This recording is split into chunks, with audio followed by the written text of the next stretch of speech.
আজ আমি এমন একটা রেসিপি তৈরি করব যে রেসিপিটা দেখে তোমাদের সবার মুখে পানি চলে আসবে। রেসিপিটা তৈরি করার জন্য তেঁতুল গাছ থেকে টাটকা টাটকা কাঁচা তেঁতুল পেড়ে নিচ্ছি। তেঁতুল এমন একটা ফল যা দেখলে সবার মুখে পানি চলে আসে। এখন আবার তেঁতুলের সাথে নিয়ে নিলাম ডেব ফল।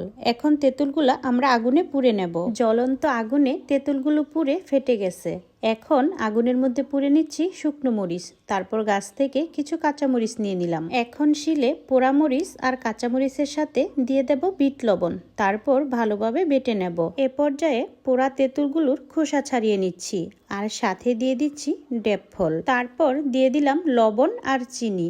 এখন খুব ভালোভাবে মেখে নেব। তারপর সুন্দর একটি সুঘ্রাণের জন্য দিয়ে দেব এক টুকরো কলম্বো লেবুর রস। দেখো, ভর্তা খাওয়ার জন্য বাড়ির সব বাচ্চারা বসে আছে। এখন সবাই আঙুল চেটে পুটে খুব মজা করে ভর্তা খাবো।